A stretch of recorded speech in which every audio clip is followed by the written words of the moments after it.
Hoje de manhã eu tive a oportunidade de falar um pouco sobre o projeto, né? Na verdade, eu estou falando que é um projeto, porque eu decidi falar mais um pouco sobre isso nessas semanas iniciais de julho. Eu acabei até me emocionando um pouco, porque o Pense Magro que eu fui desenvolvendo ao longo da minha carreira profissional.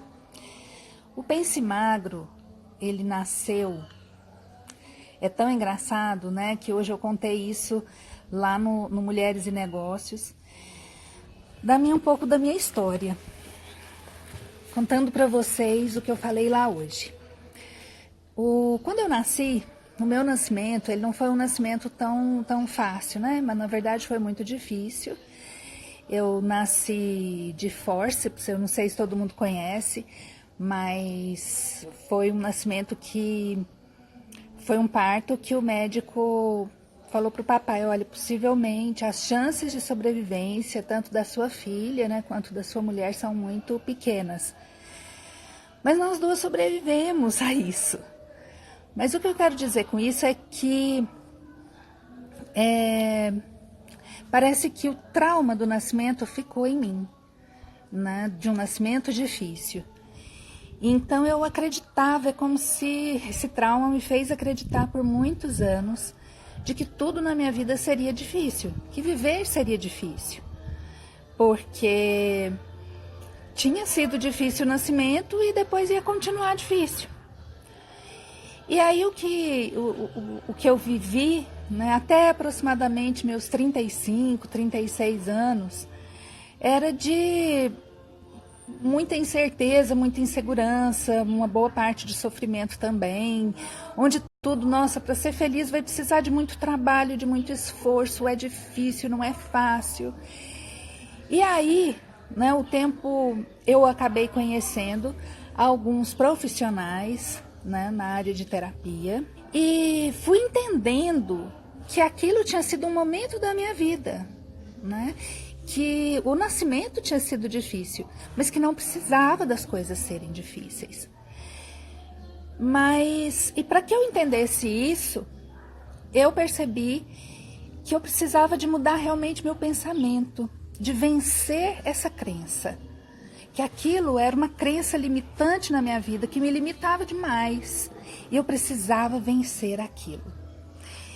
Então eu tomei uma atitude, a atitude de vencer uma crença limitante que me deixava emperrada e que não me fazia caminhar. Para vocês terem uma ideia, eu formei com 21 anos de idade, eu sou nutricionista, formei em nutrição aos 21 anos de idade. E até os 35 anos, lógico que eu já tinha trabalhado, eu já tinha feito algumas coisas, mas eu não tinha me encontrado profissionalmente ainda. E eu achava que trabalhar na minha profissão seria extremamente difícil, por ser uma profissão não ainda conhecida e reconhecida. E aí eu fui vencendo passo a passo tudo isso e vi que precisava de ter muito bom humor para poder seguir adiante, porque não era muito simples, né? Não é muito simples, não era para mim, não é para você, não é para ninguém vencer as suas limitações. E o fato é que a forma como eu fui mudando o meu pensamento, o meu jeito de ver as coisas, o que foi acontecendo é que eu comecei a ter ações mais direcionadas, mais claras, eu comecei a ter mais clareza de onde eu queria chegar e eu tinha ações mais assertivas e mais diretas para alcançar esse objetivo. Então esse método, né, não sabia muito bem que isso era um método, mas foi se construindo, fez muito efeito na minha vida pessoal, muito efeito na minha vida profissional. Eu consegui ir adiante, eu consegui dar novos passos. E aí, quando eu comecei a trabalhar com consultório na área clínica, eu fui me especializando com emagrecimento, porque há aproximadamente 18 anos eu trabalho com emagrecimento dentro do consultório, trabalhando com pessoas, especialmente mulheres, é o maior público que eu tenho, mas atendo homens, já atendi crianças, Eu fui me especializando então em emagrecimento e eu vi que aquilo que eu tinha vivido na minha vida pessoal e profissional, que eu apliquei na minha vida, se eu aplicasse dentro do consultório, parecia que aquilo ia surtir mais efeito.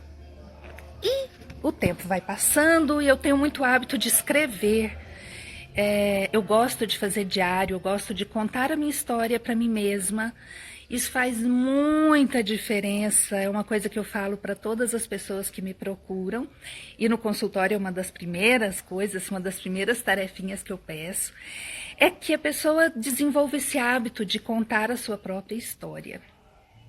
E aí eu, revendo meus cadernos, meus livros, eu fui reescrevendo tudo isso e acabei montando e utilizando esse método Pense Magro, que é muito, muito mais uma mudança de pensamento, uma mudança de sentimento com relação aos alimentos, e aplicando isso dia a dia com meus clientes no consultório, e eu fui vendo que eu podia trabalhar com eles no sentido de direcionar melhor aquela tomada de atitude. Porque quando o cliente chega lá no consultório, é porque ele tomou uma atitude, com certeza. Ele tomou uma atitude de emagrecer. Mas ele está completamente confuso isso na cabeça da pessoa. Por quê? Porque a gente tem uma visão um pouco distorcida, né, do que é o processo de emagrecimento. Pelo fato de se alimentar ser é natural, é inerente ao ser humano. A gente come, a gente vai comendo, né, vai aprendendo a comer ao longo da vida, e parece que isso nem é um aprendizado, porque como é uma necessidade, então a gente vai simplesmente comendo. Então a impressão que os meus clientes têm, eu acho que a grande maioria das pessoas tem, é que a gente tem uma obrigação de saber como que come. Que, nossa, eu sei o que eu tenho que fazer, eu sei o que eu tenho que fazer, eu só não estou fazendo, doutora. Mais ou menos isso que vai acontecendo. Eu só não estou fazendo, mas eu sei o que eu tenho que fazer. Quando na verdade a gente vê que a pessoa não sabe. Ela não sabe o principal, que é se relacionar bem com os alimentos. Porque quando se pensa em emagrecimento, a primeira ideia que vem à cabeça das pessoas, pelo menos das pessoas que chegam até mim, é uma ideia de privação. É uma ideia de que, nossa, tudo que eu gosto eu não vou poder comer mais. Nossa, eu vou ter que sofrer para poder emagrecer. Por isso é que eu falo para vocês que faz todo sentido a história do meu parto.